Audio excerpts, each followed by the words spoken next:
Je suis M. Blaise Mayamakonda, directeur général de la concurrence et de la répression des fraudes commerciales. La direction générale de la concurrence et de la répression des fraudes commerciales est l'une des directions générales du ministère du Commerce, des Approvisionnements et de la Consommation. Entre autres missions, nous sommes là à veiller à la régularité de l'activité commerciale. Nous sommes là à réguler le marché et nous sommes là également à protéger le consommateur. Et comme vous pouvez le constater, nous avons une mission fondamentale, faire de sorte que le consommateur, lorsqu'il s'approvisionne, il puisse acheter un produit de bonne qualité à des prix raisonnables. Voilà souvent comment nous mettons beaucoup plus l'accent sur deux approches, l'approche qualité et l'approche prix. Qualité, pourquoi? Parce que souvent, les commerçants abusent des consommateurs sur la base de la qualité du produit. Même un produit qui est expiré, un produit qui est de mauvaise qualité dû au fait qu'il y a une mauvaise conservation, ils préfèrent l'écouler auprès des consommateurs, ce qui n'est pas normal. De même, pour les prix, parfois ils abusent, les commerçants, ils abusent des prix. Autrement dit, ils vendent à des prix élevés pour gagner une bonne marge, pour chercher à réaliser une marge et bénéfice plus importante. Alors que vous savez qu'il y a certains produits qui sont soumis, par exemple, au régime d'homologation des prix.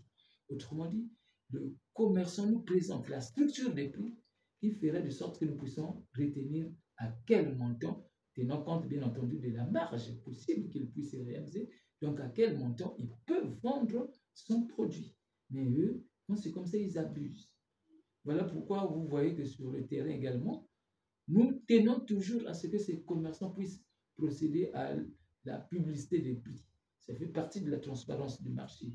La publicité des prix, c'est quoi? Les prix doivent être affichés pour éviter qu'on se retrouve dans une situation où, pour certains clients, ils peuvent proposer un prix donné, pour d'autres, ils présentent un autre prix. Voilà pourquoi nous sommes obligés de tenir compte de ces contraintes du marché pour veiller à ce que le commerçant soit tranquille dans l'exercice de son activité, mais à contrario, il ne doit pas être là à abuser du consommateur qui est censé acheter ce produit. Nous ne pouvons pas concevoir que le commerçant ose aux pratiques anticoncurrentielles. Les pratiques anticoncurrentielles, c'est quoi? C'est voir que certains commerçants sont dans la légalité d'exercer le commerce et d'autres, non, ils n'ont pas les documents nécessaires pour le faire. Ça, nous ne pouvons pas le concevoir. Je tiens à faire passer ce message auprès des commerçants pour qu'ils puissent se rendre compte que exercer le commerce au Congo, c'est une activité qui est encadrée. Et comme l'activité est encadrée, ils doivent veiller à ce qu'ils puissent être dans la réglementation de l'activité commerciale. De même, le message que je peux leur faire passer, c'est faire de sorte qu'ils puissent prendre la pertinence de vendre le produit au prix homologué pour les produits qui sont censés être soumis à ce régime. Parce que nous ne pouvons pas accepter qu'ils puissent abuser des consommateurs. Et aux consommateurs, ils doivent se rassurer que chaque fois qu'ils vont se représenter, chaque fois qu'ils vont être en présence d'un produit qui est de mauvaise qualité, qu'ils n'hésitent pas de nous donner l'information parce que nous sommes là pour réprimer. Parce que dans nos missions, il y a constater et réprimer les infractions commerciales. Vous êtes sans ignorer que pour qu'il y ait infraction commerciale, il faut la réunion de 3 éléments. L'élément légal, l'élément matériel et l'élément moral qu'on appelle encore intentionnel.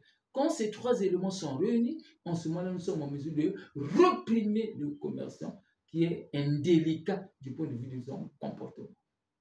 Voilà un peu ce que je peux dire de ce sujet. Merci, monsieur le directeur général.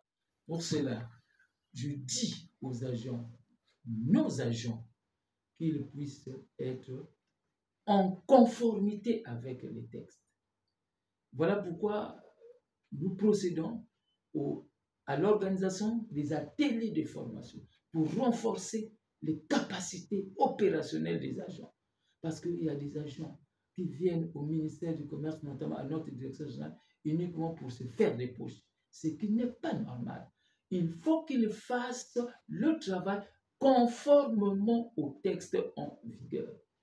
Nous sommes tentés de nous atteler à organiser les ateliers de formation pour permettre à ce que les gens se rendent compte qu'est-ce qui est à faire et leur permettre d'être dans la gestion de l'éthique et la déontologie administrative. Parce qu'on ne peut pas se comprendre, on ne peut pas comprendre qu'un agent puisse venir travailler uniquement pour l'intérêt personnel, alors que nous sommes soumis à l'intérêt général, à l'intérêt public, l'intérêt collectif, autrement dit, au service public. Donc, nos agents doivent comprendre cela pour qu'ils ne puissent pas abuser également des textes qu'ils ont pour pouvoir faire du n'importe quoi face au commerce.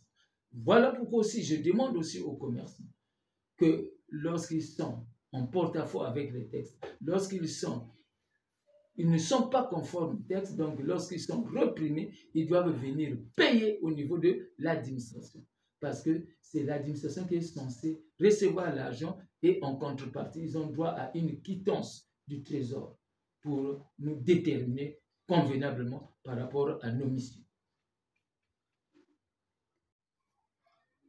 Les commerçants doivent savoir que l'exercice du commerce, c'est un postulat pour les uns et les autres, mais ils doivent le faire conformément au texte.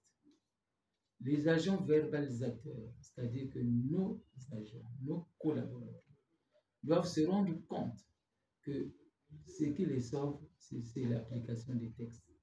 Tant que vous n'êtes pas dans l'application des textes, vous êtes en mesure demain de pouvoir être attaqué au niveau de la justice. Parce que nos collaborateurs, quand ils exercent leur activité, ils ont prêté serment au niveau du tribunal de commerce. Autrement dit, ils sont assermentés. Mais le serment, on ne le trahit pas. Parce que le serment a une formule que l'on prononce pendant les audiences. Et lorsque vous trahissez ce serment, le procureur de la République va s'acharner à vous, va s'attaquer à vous sur la base de la formule du serment.